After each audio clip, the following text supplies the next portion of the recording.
gamer streamer podcast မှာတွေပေါ့ပါ all round တာတောင်းရတဲ့ပစ္စည်းမျိုး microphone ကိုဘယ်ဟာရှိမလဲ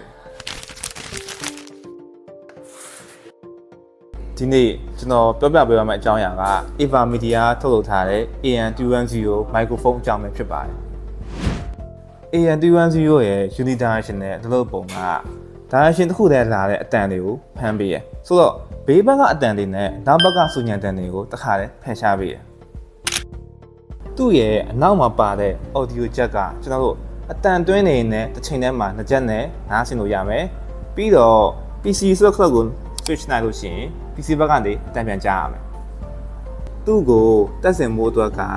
ကျွန်တော်တို့ laptop မှာ USB ကိုတက်မိုင်းမှာတိုက် B ကိုတက်ပြီးတော့တစ်ခါတည်းအတန်အတိုးကျယ် control လုပ်လို့ရမယ်အပြင် mute button နဲ့ပါဝင်ပါသေးတယ်